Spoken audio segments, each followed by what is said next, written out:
cajado, estende a tua mão sobre o mar e divide, e os filhos de Israel irão passar por solo seco pelo meio do mar. O Senhor disse a Moisés: porque clamas a mim? Diz aos filhos de Israel que marche. Vou pedir à igreja para repetir o versículo 15.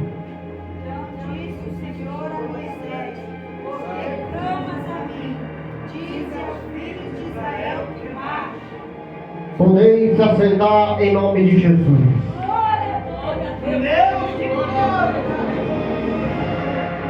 Meus irmãos, o livro do Êxodo, na língua hebraica, tem o significado de saída. E o livro do Êxodo está inserido dentro do Novo Antigo Testamento. E esse livro está localizado entre os 5 livros chamados os livros do Pentateuco, conhecido também como os 5 livros da Torá. E quando nós meditamos dentro da palavra do Eterno, logo os senhores vão perceber que os 5 livros da Torá, esses 5 livros é um dos livros mais importantes de toda a Bíblia Sagrada.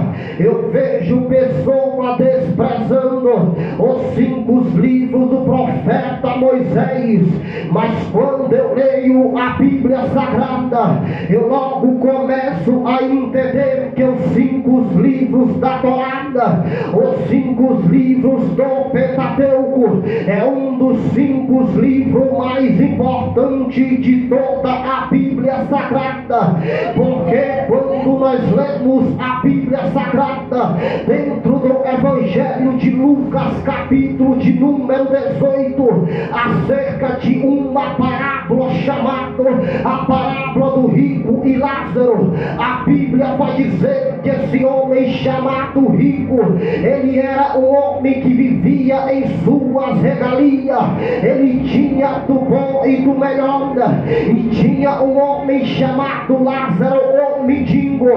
Mas a Bíblia vai dizer que chegando o tempo que esse homem vai descer à sepultura, esse homem chamado o rico, ele vai descer à sepultura, e a Bíblia vai dizer que agora ele ia se encontrar dentro do Hades. Mas a palavra também vai dizer que esse mendigo também vai morrer, e a Bíblia diz que esse mendigo vai para o seio do pai Abraão, e esse homem que era rico, ele vai para o Hades. E a Bíblia vai dizer que quando o Cristo estava contando esta parábola, ele vai dizer que esse homem chamado o rico, ele vai ver ali esse homem chamado o mendigo e Abraão ali assentado no seio do pai Abraão. E a Bíblia vai dizer que esse rico estava no Hades, e quando ele olha para o Hades, ele vai ver Abraão e o mendigo Lázaro. Ele vai clamar ao pai Abraão dizendo: eu peço que avise os meus 5 irmãos que estão lá na terra, para que não caia nesse lugar. E o Cristo vai dizer: lá tem Moisés e os profetas, lá tem a Bíblia Sagrada, lá ele estava dizendo, tem a Bíblia Sagrada, e se eles não acreditam na Bíblia Sagrada, eles vão acreditar em mim. E quando ele disse que lá tem Moisés e os profetas, ele estava dizendo que ali estava o livro do Gênesis, o livro do Êxodo, o livro de Número, o livro de Deuteronômio e o livro de Levítico. Ele estava se referindo aos 5 livros da Torá. Enquanto nós lemos a Bíblia Sagrada, eu logo começo a entender que o próprio Cristo, ele vai citar também os 5 livros da Torá. É quando a Bíblia diz agora em Mateus capítulo 5 e versículo 17, é quando Jesus fala para os teus discípulos dizendo: não cuideis que eu vim destruir a lei, mas eu vim cumprir a lei. Ele estava dizendo: eu não vim destruir os 5 livros da Torá, eu vim cumprir os 5 livros do Pentateuco. Eu lendo a Bíblia, eu logo começo a entender que Jesus não matou, Jesus não roubou, Jesus não adulterou, Jesus não cometeu idolatria. Ele estava cumprindo os 5 livros da Torá. E quando eu leio a palavra do Eterno, eu logo começo a entender dentro dos 5 livros do Pentateuco, eu logo começo a compreender que o Deus de Abraão, de Isaac e de Jacó é um Deus de aliança. Eu vou repetir: o Deus de Abraão e de Isaac é um Deus de aliança. E quando eu leio a palavra do Eterno, eu logo começo a entender que verdadeiramente o Deus de Abraão é o Deus da aliança. A primeira aliança que Deus vai fazer com o homem é chamada aliança adâmica. É quando ele vai instituir uma aliança dentro do Éden. A segunda aliança que ele vai prometer para o homem é chamada aliança noática, a aliança que ele vai fazer com Noé. A terceira aliança é a aliança abraâmica, que ele vai fazer com Abraão. A quarta aliança é a aliança mosaica, que ele vai fazer com Moisés. A quinta aliança, a aliança davídica, que ele vai fazer com Davi. Mas eu lendo a Bíblia Sagrada acerca dessas alianças, a primeira aliança Adão vai quebrar, a segunda aliança abraãmática o homem também vai quebrar, a terceira aliança com Abraão os reis de Israel também vai quebrar. Mas eu começo a entender, mesmo os homens quebrando a aliança, Deus ainda continua de pé com a aliança. Não pegou ainda. Deus tem aliança com o crente aqui, Deus tem promessa com o crente aqui. E eu lembro a palavra do Eterno. Noé, ele vai estabelecer uma aliança com Noé.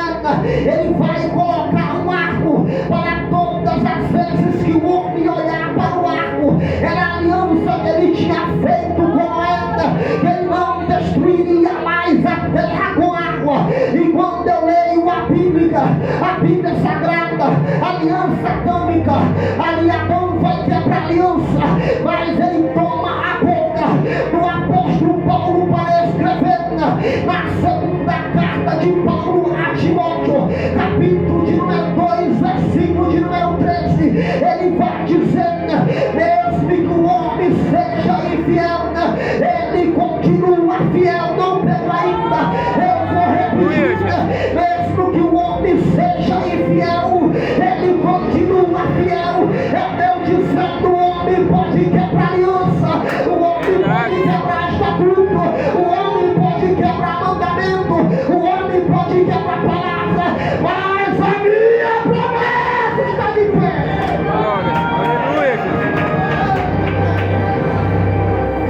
Mas a minha aliança continua de pé. É Deus dizendo: pode descer a sepultura, pode se levantar com vento, pode tentar anular as escrituras, mas a minha aliança ela não pode ser quebrada pelo homem. A minha aliança ela não pode ser quebrada pelo pecado. A minha aliança é eterna. Deus dizendo: se eu sou eterno, a minha promessa também é eterna. E se eu sou eterno, a minha aliança também ela é eterna. Glória, aleluia, Jesus. Verdade. É Deus dizendo: o homem pode prometer e não cumprir, já foi levado. Isso aqui não é ensaio, isso aqui é palavra.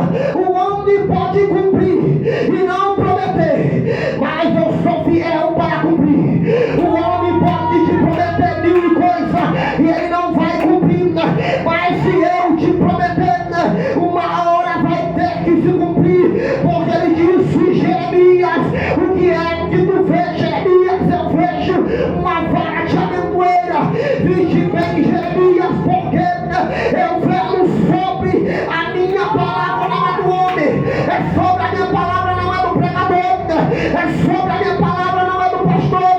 é só da minha palavra para cumprir. Glória a Deus. E quando eu leio a Bíblia, eu logo começo a entender que uma das alianças mais fortes é a aliança abraâmica. É quando a Bíblia diz que Deus chama Abraão. Em Gênesis capítulo de 12, a Bíblia vai dizer que Deus vai chamar Abraão de dentro da tua casa. Ele vai dizer: Abraão, sai da tua casa e do meio da tua parentela para uma terra que eu te mostrarei, e de ti eu vou fazer uma grande nação. E Abraão sai da terra de Deus, seu pai, e vai em direção à terra da promessa. Eu estou pregando sobre promessa que não pegou. Presta atenção, igreja, filho e espírito, porque Deus quer falar com a igreja. E quando Abraão sai da tua casa, ele vai em direção à terra de Canaã, e vai chegar em Gênesis capítulo de número 15. Ele vai dizer: Abraão, não temas, porque eu sou teu escudo e o teu grandiosíssimo galardão. Ele disse: Abraão, sai para fora, Abraão. E ele manda Abraão olhar para o céu e conta a estrela. Isso aqui é revelação. É Deus dizendo: Abraão, olha para o alto, porque a promessa não vem de baixo, a promessa vem do alto. Verdade, aleluia, Jesus. Dizendo: Abraão, não olha para a promessa da terra, olha para o céu. Paulo vai dizer em Colossenses: olhai para o alto, aonde Cristo está sentado, é de lá que vem as coisas celestiais. Aleluia, Jesus. E quando Abraão olha para o alto, é Deus dizendo: a promessa não vem da terra, a promessa não vem do Senado, a promessa vem do alto. Porque, irmão, toda promessa de crente, ela vem de cima, ela vem do alto do Pai das luzes. Glória a Deus.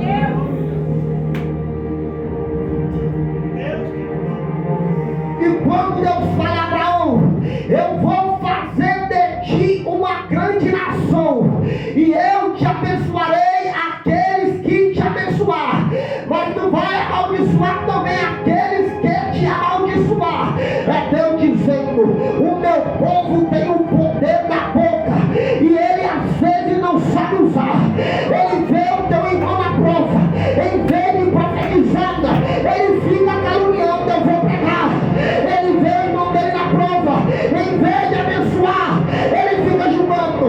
Abre a boca e vai abençoando o irmão. Aleluia, Jesus.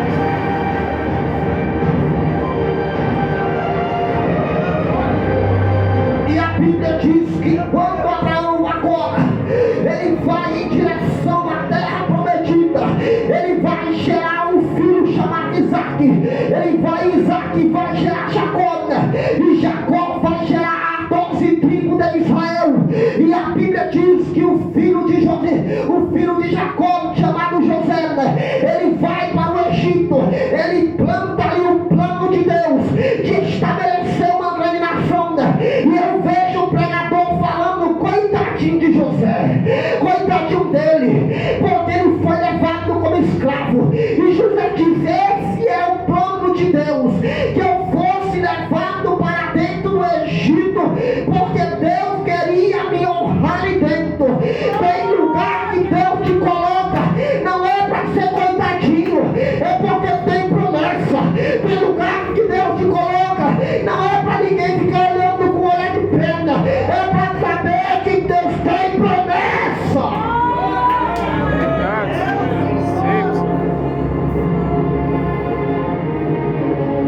E a Bíblia diz que quando José, ele cresce dentro do Egito, a história, a introdução da palavra, ele entra dentro do Egito, e a Bíblia diz que quando Israel se estabelece dentro do Egito, guarda isso, eles entram com 70 almas dentro do Egito.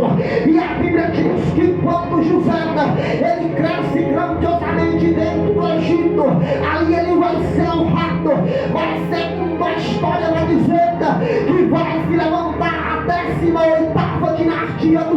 melhor. Mas a Bíblia vai dizendo que aquela toda geração, ela tinha morrido, ela tinha perecido, e tinha outra geração, e vai se levantar outro faraó. E quando ele vê que Israel estava aumentando, a promessa de Deus para Abraão estava se cumprindo, Satanás se levanta. Não pegou. Satanás tem afrontado, tem perseguido. Satanás não tem o poder de prever o futuro, mas ele é observador. Quando ele vê o crente em destaque, ele vê Deus usando o crente, ele vê crente passando pelo bem melhor, ele sabendo que a promessa está cumprindo, está começando o cumprimento de promessa. E a Bíblia diz que quando o faraó, ele vê Israel se multiplicando, ele está com 70 almas, ele vai fazer um decreto: aumenta o jugo, aumenta o trabalho deles. Mas a Bíblia ela é bem poderosa de dizer: enquanto mais aumentava a prova, crescia, enquanto mais afligia, se multiplicava. É Deus dizendo: está passando pela agonia, está passando pela prova, mas está crescendo, está escondido, mas está crescendo, está louvando, mas ainda está crescendo.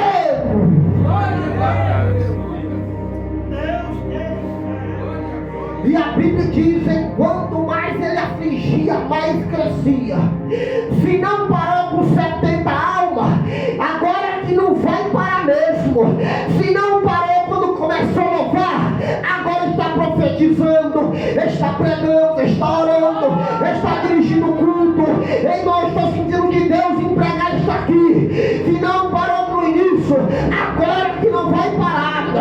Se não parou quando estava pequenininho, agora que não vai parar, que cresceu, está grande, está se multiplicando. Aleluia, Jesus. Oh, glória. E a Bíblia diz que quando ele vê o povo de Israel crescendo, ele vai fazer o decreto. O primeiro era para aumentar o trabalho escravo, o segundo era para tirar o balde e não fazer tijolo para eles, e o terceiro era para matar todo o filho homem dos filhos dos hebreus, porque o filho homem antigamente era o filho homem que ia da outra geração. Ele vai colocar duas parteiras, uma chamada Safira e outra chamada Puá. Ele vai dizer: quando os filhos dos hebreus nascer, é para matar. Mas quando tem promessa, Deus usa até o ímpio para abençoar. Porque quando tem promessa, Deus usa de fora. E a Bíblia vai dizer que as parteiras, em vez de matar, ela dava vida. É Deus dizendo: quando tem promessa, Faraó não mata. Porque quando tem promessa, Satanás não vai matar. Porque quando tem promessa, eu uso mais de fora para levantar. A promessa é minha, a chamada é minha. Satanás não vai destruir, Faraó não vai destruir, a droga não vai matar, o PCC não vai matar.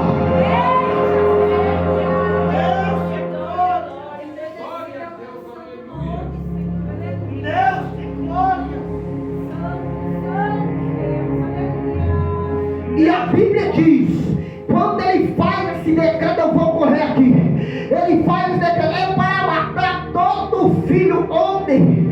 Ali é uma astúcia do diabo. A Bíblia não fala diretamente, mas a luz da Bíblia era que Satanás sabia que da semente da mulher ia um que ia esmagar a cabeça. A promessa não era para a senhora, para a Aparecida, não. Eu sou profeta, eu vou falar. A promessa era para o Messias, a promessa era para o Senhor. Glória, Senhor.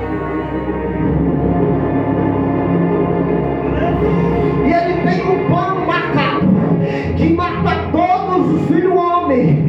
Mas dentro da casa de Joquebede, uma mulher chamada Joquebede e um homem chamado Arão, tinha um projeto de Deus crescendo dentro da casa. E ele ia crescendo. Estava 3 meses e não podia esconder. Eu vou pregar.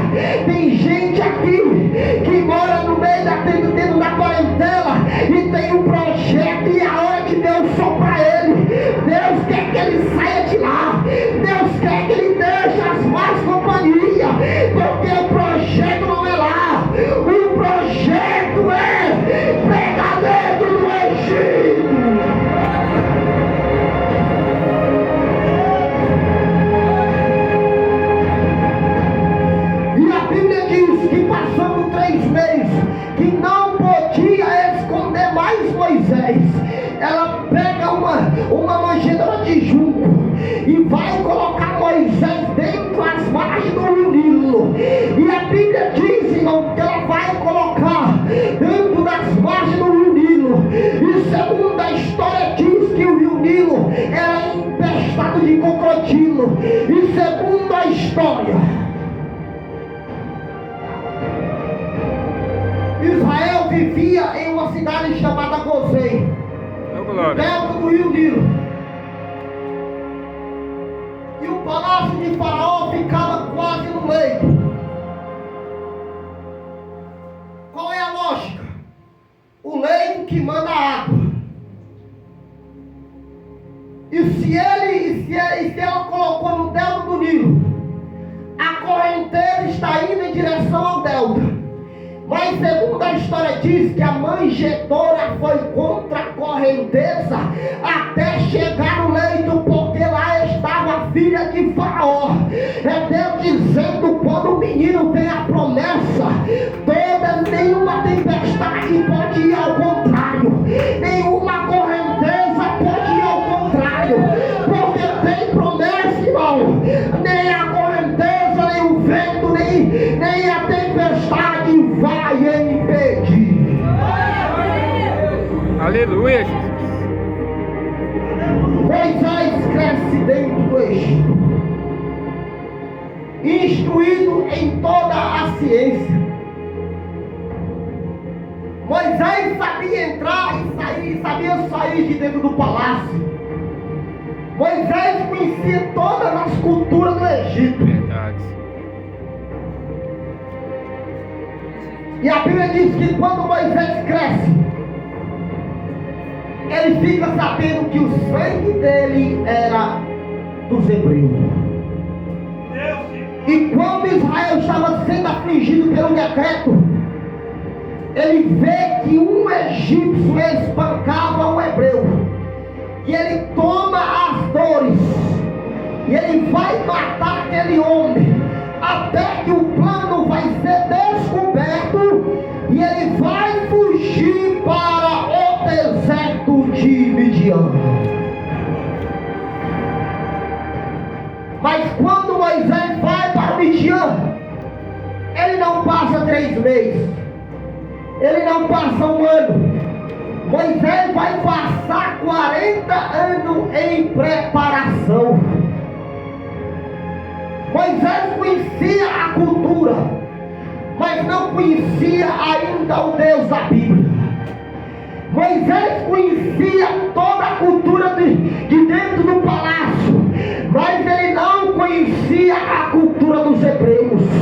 E a Bíblia diz que quando ele estava dentro do deserto, ele estava apacentando o rebanho do seu sogro chamado Jetro, um sacerdote de Midian. Ele vai casar com uma mulher chamada Zípora e vai ter um filho chamado Gerson. E a Bíblia diz que uma certa vez ele pega o rebanho do seu sogro e vai colocar atrás do deserto. Aqui estava o deserto, aqui estava o Horebe.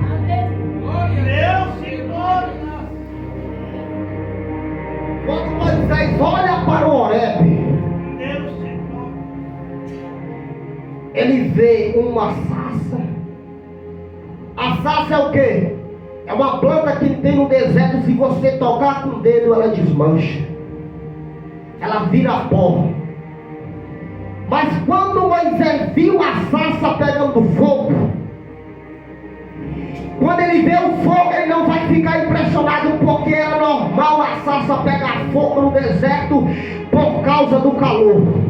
Mas quando ele olha para aquela sarça que queimava, mas não se consumia, ele dizendo: esse fogo não é estranho, esse fogo é de Deus.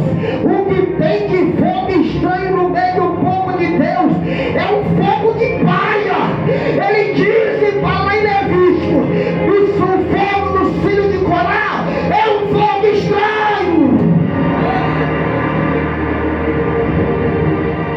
Mas quando ele olha para aquela sarça que queimava, mas não se consumia, porque o fogo de Deus, às vezes, ele não destrói, mas ele purifica.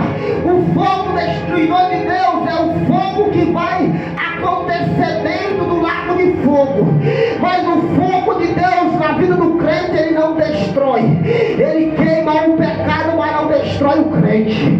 Quando ele fala Moisés, quando Moisés pensa em olhar,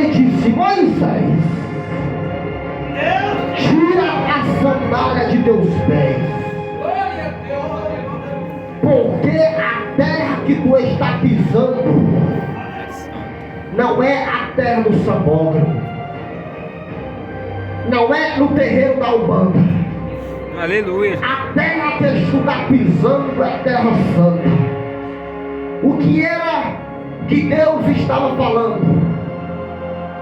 Agora tu está na minha presença.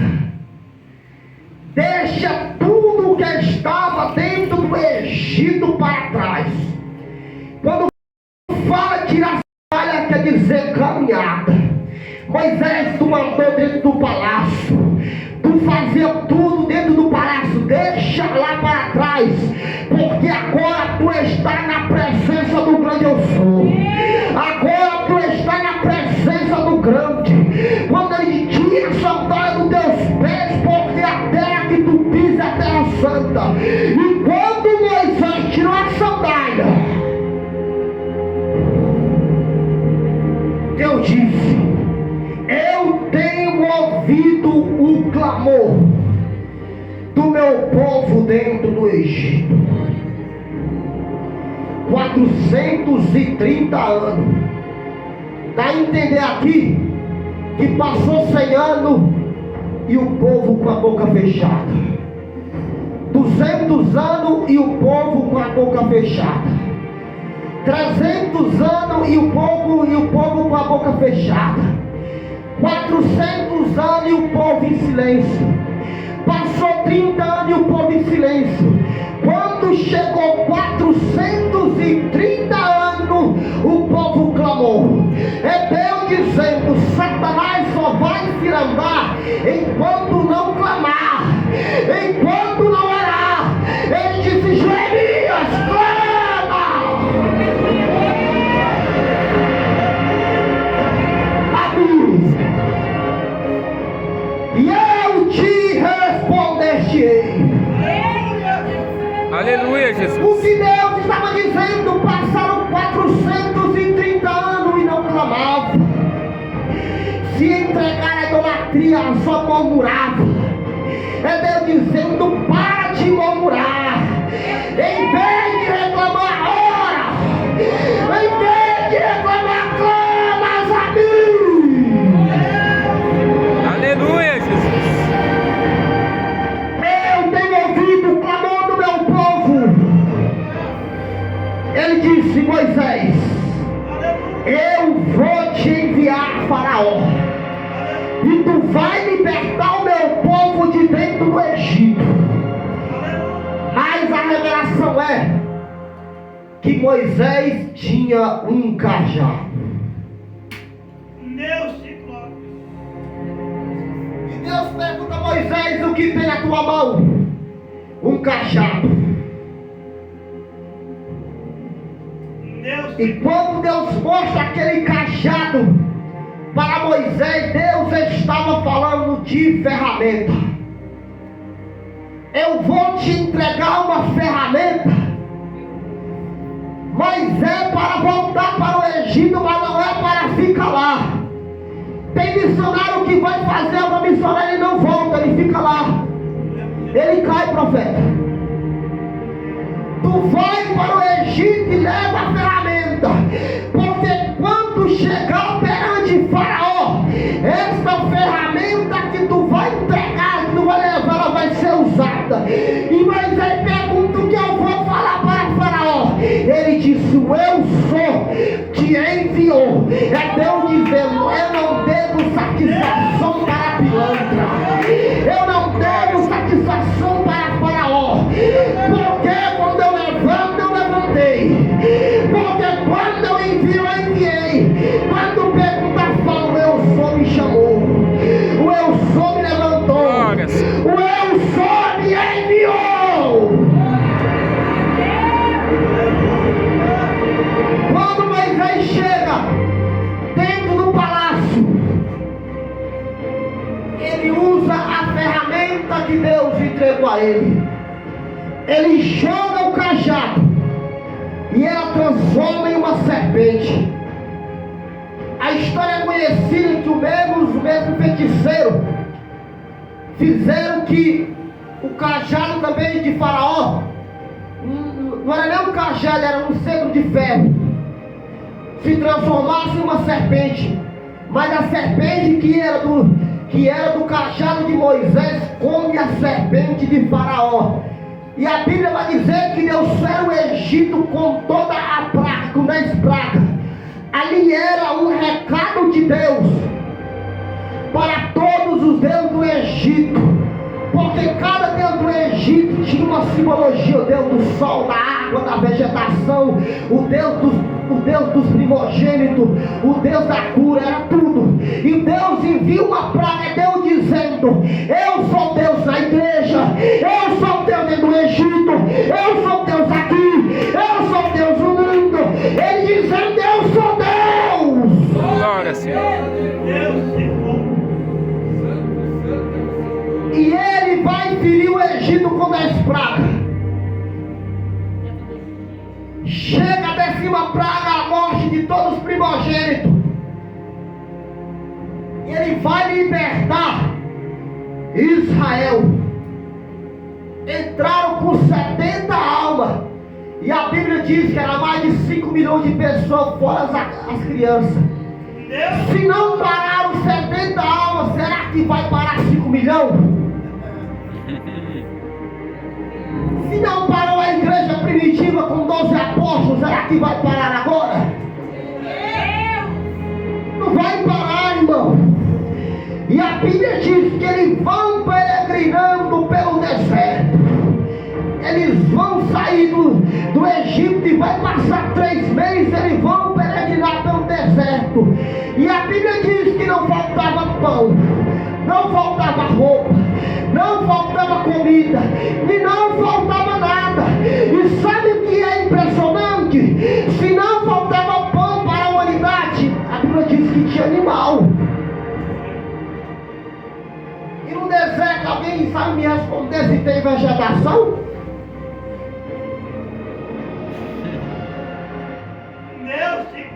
Se ele proveu o alimento para 5 milhões de pessoas, e aqueles animais?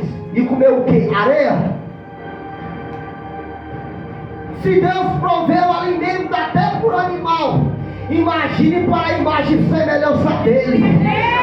Davi vai dizer: eu fui moço, agora sou velho, mas eu nunca vi a minha descendência mendigar o pão.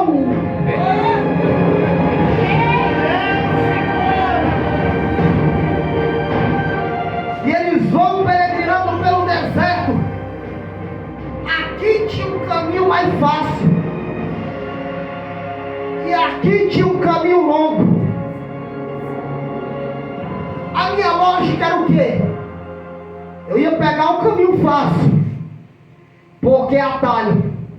Porque o ser humano em geral, ele gosta de pegar atalho. Mas com Deus não tem atalho. Com Deus a caminhada é processo. É Deus dizendo: eu não vou levar pelo caminho mais fácil, eu vou levar para o caminho difícil. Porque o caminho fácil tinha os inimigos lá na frente. Deus disse: se eu levar para o mais fácil, eles vão voltar para o Egito. Porque quando Deus te levantou, porque ele não entregou a promessa de cara?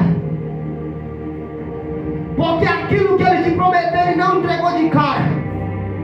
Porque ele sabe que o ser humano, muitas das vezes, ele é movido no emocional. Porque se ele entrega, ele tiver um carro agora, você vai abandonar, vai voltar para o Egito. Ele abre a porta agora, ele vai abandonar a igreja, ele vai abandonar o ciclo de oração, ela vai abandonar o ensaio, mas tem que passar pelo processo, porque é num processo que aprende a ser adorador, é num processo que aprende a ser profeta, é num processo que aprende a ser crente.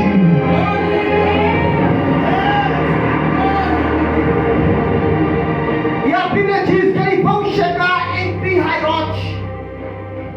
Aqui estava Pi-Hairote e aqui estava o Mar Vermelho. E Deus tinha um plano de endurecer o coração de Faraó dentro do Egito.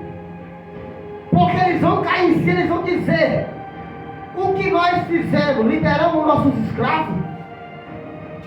Mas isso era plano de Deus. Ele vai preparar 600 carruagens de guerra, os seus melhores soldados. Fazia 3 meses que eles tinham saído do Egito, e eles vão atrás de Israel.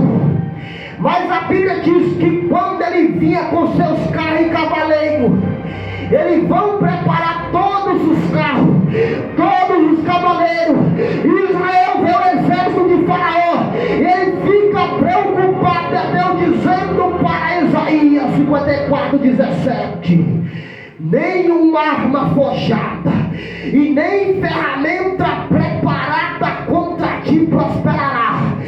Ferramenta de Faraó não vai prosperar. Ele disse para o salmista no Salmo 46: Deus é o nosso refúgio e fortaleza, é socorro bem presente no meio da angústia. Ainda que os montes se mudem para o meio dos mares, a morada do Altíssimo não será abalada. E ele fala no verso 10: ele quebra a árvore, ele corta a lança, ele joga os carros no fogo. É Deus dizendo: carruagem de Faraó não vai prosperar contra ti. Ferramenta de Faraó não vai prosperar contra ti. E arma forjada não vai ter êxito contra ti.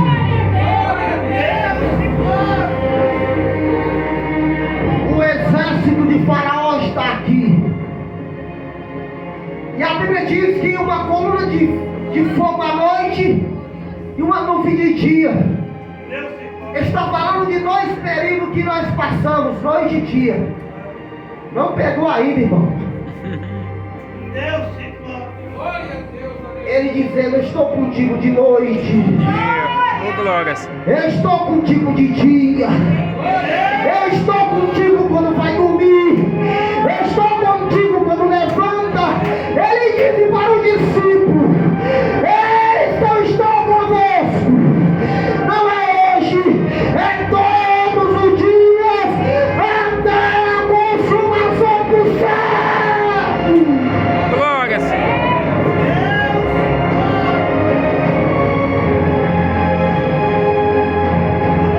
Ele está contigo todos os dias, de dia e de noite. O exército está aqui, Israel está no meio e lá está o mar. A Bíblia diz que aquela coluna de fogo era um anjo. Por quê? Ele vai fazer o que, o anjo? Está o exército de Faraó, está Israel. Ele faz isso. Quando o exército de Faraó está aqui, ele se retira e fica em frente ao mar. Ou então, o que a Bíblia está dizendo: o exército de Faraó está na escuridão, mas o meu povo está na luz. Não pegou. É Deus dizendo: quem está no Egito, ele está em treva, mas quem está na minha presença, ele está na luz. Glória, Senhor. Porque quando Deus envia as trevas, a praga das trevas, estava no Egito, estava a cidade de Gozém. A Bíblia diz que as trevas eram intensas, que não conseguia nem apalpar nada. Mas a Bíblia diz que o Egito estava nas trevas, mas Gozém tinha luz. É Deus dizendo: quem está no Egito vive na treva, mas quem está na minha presença está na luz. Quem está na igreja não vive em treva. Quem está na igreja vive na luz de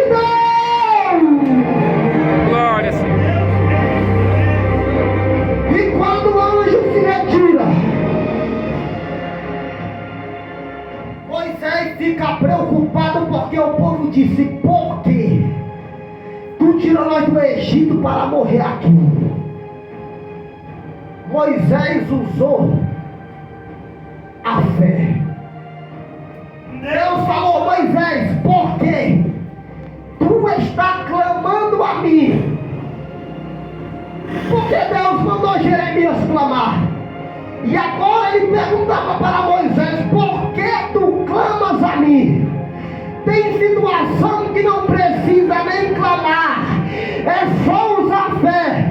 E segundo o estudioso, fala que Deus era tão com Israel naquele momento que, porque se Deus não abrisse o mar, Israel passava em cima do mar andando. Eles iam passar caminhando do mar da Bíblia, porque um nazareno andou sobre as águas. Glória, Senhor. Aleluia. A fé era tão grande, mesmo que Deus não abrisse o mar, aquele povo ia atravessar o mar andando em cima das águas. E Deus falou a Moisés: por que tu clamas a mim? Deus falou: o que tem na tua mão, Moisés? Eu te entreguei uma ferramenta. Moisés não largou aquela ferramenta. Ele passou 40 anos no deserto com ela, foi para o Egito com a ferramenta, voltou com ela. É Deus dizendo: usa a ferramenta que eu te entreguei. Usa a ferramenta do louvor. Para de querer inventar, dizendo que é pregador sem o que Deus te levantou como levita. Paulo disse: cada um fica na vocação que foi chamado. Esta guerra vai vencer com a ferramenta do louvor adorando. Esta guerra vai vencer com a ferramenta da palavra pregando. Essa guerra vai vencer com a ferramenta da oração. Essa guerra vai vencer com a ferramenta da consagração. É Deus dizendo: usa o cajado, para de murmurar, para de reclamar.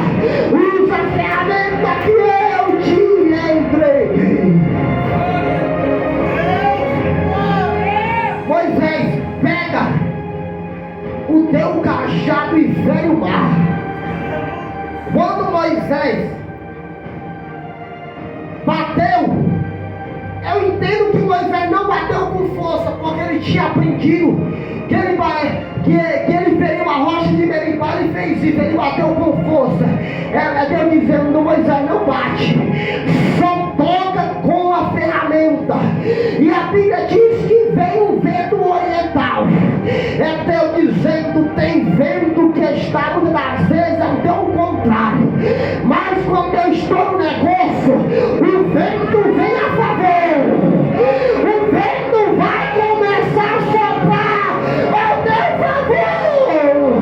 Glória, Senhor. Quando Moisés tocou, irmão, esse é o Deus de Israel. Vale a pena servir a Ele. Verdade. Tem gente ali que se prostra a pedra, a madeira, irmão. Esse é o Deus vivo, isso aqui é o Deus verdadeiro. A Bíblia diz que quando Ele toca, o mar se abre ao meio. E Deus falou: Moisés, diga ao meu povo que não é para olhar para o Egito, é para marchar.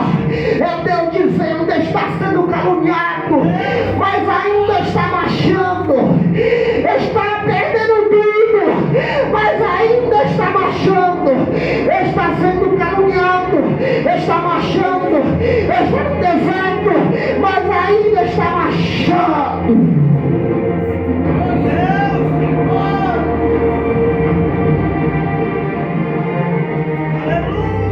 Tem gente que enfrentou tantas tribulações aqui, mas ainda está marchando. E quando o mar não era o Rio Tietê, não, irmão, que abriu e já atravessou. A história diz que foi quase a noite inteira para atravessar o Mar Vermelho. E quando eles vão atravessando, Deus disse: deixa a carruagem entrar, porque meu nome vai ser glorificado agora. Tem deserto na vida de crente que é para o nome de Deus ser glorificado. Tem prova na vida de crente aqui que é para o meu nome ser exaltado. Não é o nome do patrão, é meu nome. É Deus dizendo: deixa ele entrar, porque a partir de hoje você não vai ter mais o povo egípcio. E quando eles foram passando, Deus vai usar uma estratégia. Eles iam com 600 carruagens. A Bíblia diz que Deus arrancou o eixo dos carros de Faraó. Eu vejo Deus colocando só o dedo e puxando. Quando puxou o eixo dos carros de Faraó, as rodas começaram a cair. Eles começaram a andar em dificuldade. É Deus dizendo: Satanás pode até correr atrás, mas não vai alcançar. Pode ir até atrás, mas não vai te atrapalhar. É Deus dizendo: exército do diabo pode ir atrás, mas eu vou atrapalhar.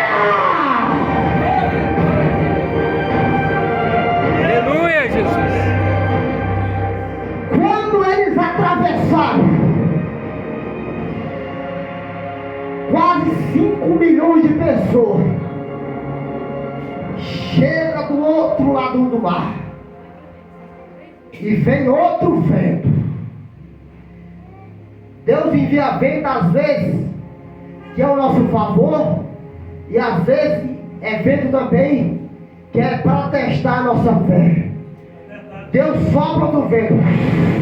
Quando Deus soprou o vento, o mar se fechou, e todo o exército de Faraó vai ser destruído.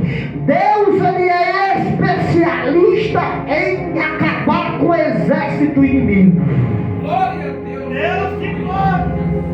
O anjo teofânico matou 185 mil soldados assírios. Gideão, com 300 homens, matou mais de 1 milhão de pessoas. O rei Asa, no vale de Zefatá, matou 1 milhão de soldados etíopes. Quando Josafá estava na guerra, Deus matou 3 exércitos de 3 nações sem usar uma espada. Ele disse: Moisés, aquietai-vos, porque esta peleja eu pelejarei por vós, e vós vai ter a vossa paz. E o que chama a atenção: por que clamas a mim? Aleluia.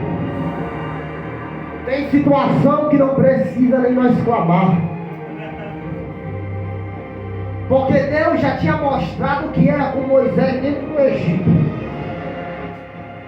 Se Deus tirou Moisés, feriu o Egito com 10 pragas, o que era aquele mar para Deus? Não era nada. E Deus falou: diga ao meu povo que marche, que avance. A ordem desta noite é avançar, é marchar, é continuar nesta caminhada. Não olha para a direita, não olha para a esquerda. A ordem de Deus é marchar.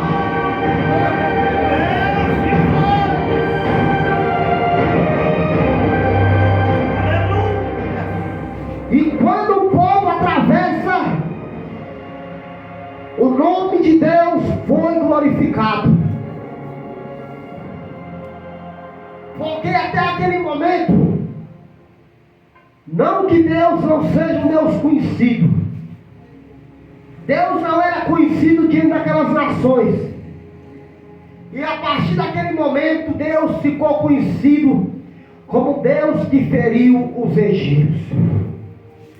Porque ele chega em frente de Jericó e disse: essa é aquela nação que foi arrancada do Egito com mão forte, e Deus feriu o Egito por causa deles. E Deus foi glorificado. Amém, igreja? Amém.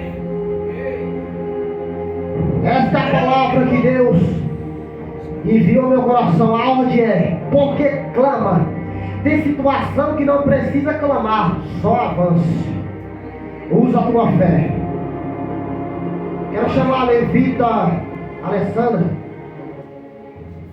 A irmã sabe louvar aquele louvor lá no São Maciel? Diga o meu povo que marche. Logo esse louvor em nome de Jesus. Amém. Deus, Glória a Deus. Aleluia, Jesus.